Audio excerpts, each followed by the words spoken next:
25,000 people live in Zako, south of the Central African Republic. In 2011, the Lord Resistance Army, led by Joseph Kony, attacked the village for the first time. Mohamed Ganda is the community leader of Zako.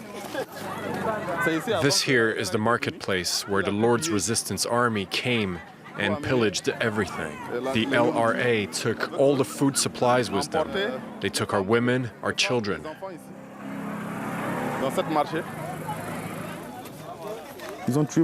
They killed many people here in Zako. They came from afar. We didn't know what they wanted. They're bandits, worse than bandits. Here, we're in the former FACA military base, the Central African Armed Forces. This is where the LRA came and killed Central African soldiers in 2011, 2012, and 2013. I came myself to fetch the bodies of these soldiers.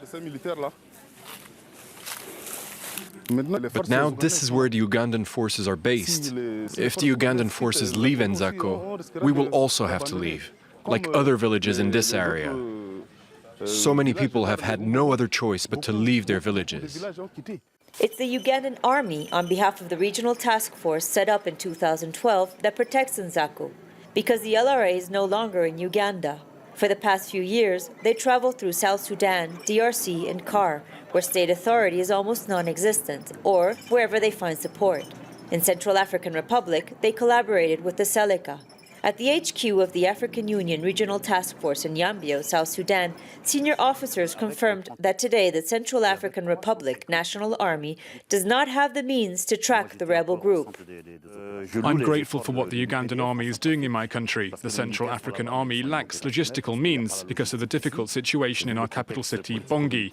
So it's indeed the Ugandans who've been putting pressure on the LRA with support from the Americans, who provide air transport and intelligence. Today, the LRA has become very weak, even without regional forces deploying all of its contingents. South Sudan, for example, mobilized 100 to 500 soldiers instead of 1,000. But the rebel group does not operate in the country anymore. They hide in DRC and CAR. We've been reducing their strength.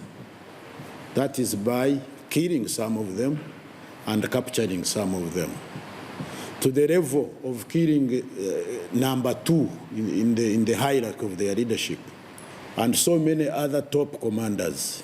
And some of the top commanders also have defected. As part of the strategy to weaken the rebel group, members are encouraged to defect. Many prisoners that were made slaves or soldiers by the LRA were also freed regularly by regional forces. Many worry, though, because Uganda is thinking of pulling out. And in a forest the size of France, it's hard to approach or even sight ultra-mobile groups that change locations on a daily basis. Even if the LRA is now in survival mode, the priority is to provide security to villages, like here in Obo. In case we go away, I can assure you Joseph Kony would be in a position to abduct, and again he would go back to square zero, because these communities are vulnerable. Gaetan spent 1 year in captivity. He still suffers from the trauma. That's a combat knife, in case the LRA shows up. The night of March 5, 2008, there were more than 300 heavily armed soldiers, and they kidnapped more than 200 people. It's not over. The LRA is still a problem. Just recently, they kidnapped some villagers who had ventured out in the bush. They had gone hunting. We're not supposed to go any farther than 5 kilometers. We can't even farm beyond that limit. We met Tatiana, who was 16 years old, 5 of which were spent in captivity.